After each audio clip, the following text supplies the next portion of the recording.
English Grammar, Lesson 7. Topic: Reported speech.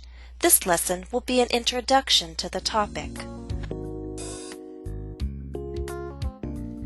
Reported speech is how we report another person's words, that is, how we restate what someone said.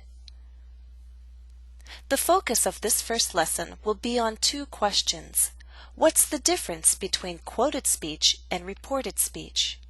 When can we use say and tell? And to make it a little more interesting, I've chosen the theme of birthdays. I hope this will make it a little more enjoyable to learn about reported speech. Do you like birthdays? I like celebrating birthdays, just not mine. So are you ready to get started with our lesson on birthdays and reported speech? Good, let's begin.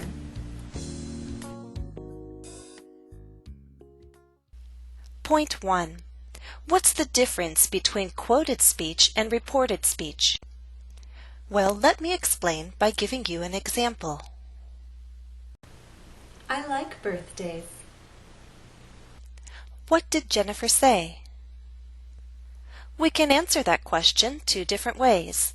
With quoted speech, Jennifer said, "I like birthdays." Or with reported speech, Jennifer said that she liked birthdays. Quoted speech uses the exact words of the speaker. It's also called direct speech. Reported speech does not use the exact words of the speaker. It's also called indirect speech. Quoted speech uses quotation marks. They go around the original words. Reported speech does not use quotation marks. Look at these examples of quoted and reported speech. Do you see in quoted speech we have quotation marks around the original words? Those original words can be stated at the end or at the beginning. Inside those quotation marks we have a period and commas just before the second quotation mark. We can name the speaker at the beginning or at the end. And if it's at the end, we can switch around the reporting verb and the speaker. Jennifer said or said Jennifer. Note, with a pronoun, we normally just say she said, not said she. And in reported speech, there are no quotation marks. The same holds true for questions in quoted speech. We can name the speaker at the beginning or at the end, and we put quotation marks around the original words. And the question mark? It falls within the quotation marks. Let's try an exercise. Exercise 1. Correct the mistakes. Example. What's wrong with the statement? My birthday is in March, Jennifer said. The mistake is with the quotation marks. Let's move them and put them around the original words. Try number 1. Jennifer asked, "When is your birthday?" Do you see the mistake? This is quoted speech. We need quotation marks around the original words, like this. Number 2. Jennifer told us that her birthday is in March. Do you see the mistake? There should be no quotation marks. This is reported speech. 3. My daughter's birthday is in May, Jennifer said.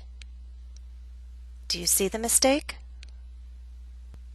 This is direct speech, quoted speech. Use quotation marks and do not use a dash. 4. My daughter will be 2, said Jennifer. Do you see the mistake? It's a small one. We need a comma. Place it right before the second quotation mark.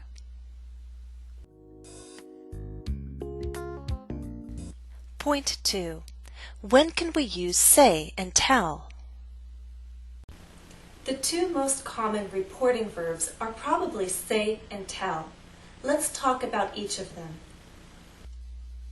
Both say and tell are reporting verbs.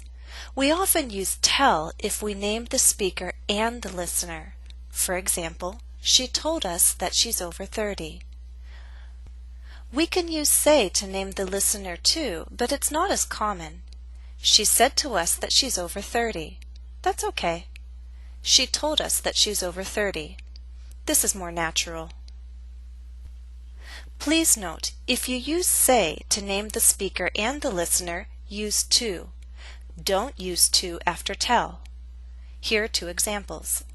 She said to us that she's over 30. She told us that she's over 30. Do you see the difference?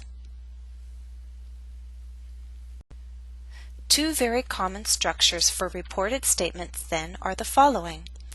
Who plus said plus that. She said that she's over 30. You can also leave that out. She said she's over 30. And who plus told plus whom plus that. She told us that she's over 30. Again, you can leave out that. She told us she's over 30. Let me also try to help you by sharing some differences that I see between say and tell. We use say for greetings and farewells. For example, he said hello to us. We say good morning to our teacher every day. They said goodbye. Note with these greetings and farewells, if you name the listener goes after what is said. He said hello to us. We also use say for giving yes/no answers and stating polite phrases. For example, she said yes. They always say no. We say bless you after someone sneezes. We tend to use tell for facts and pieces of information. For example, he told us his age. You told them a story. She told me how to find the cafe. It would sound a bit strange to change told to said in these sentences. He said to us his age. You said to them a story. She said to me how to find the cafe. A little awkward. So tell is best for facts and pieces of information, especially long pieces of information. Are you ready for another exercise?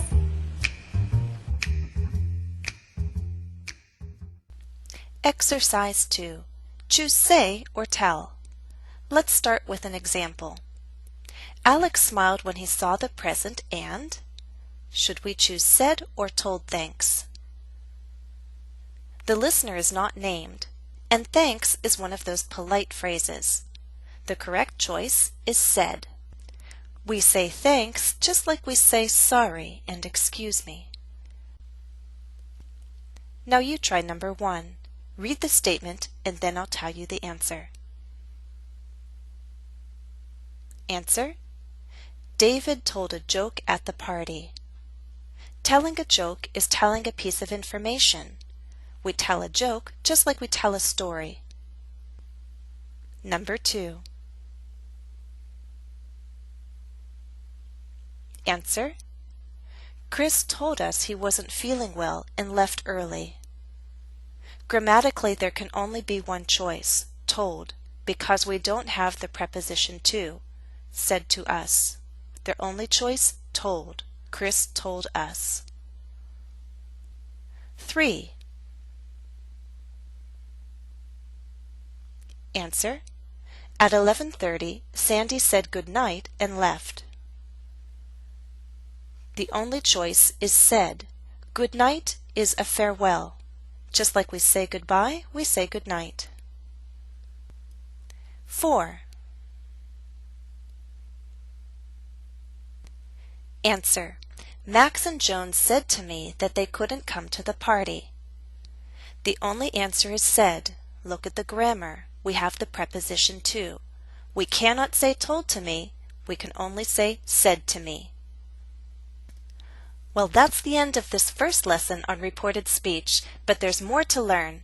In the following lessons, we'll talk about changing reference words, changing verb tenses, reporting questions, and using other reporting verbs.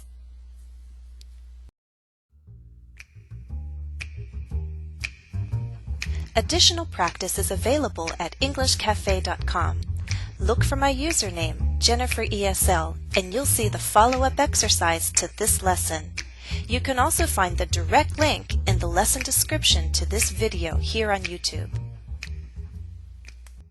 Well, that's all for now. Thanks for watching and happy studies.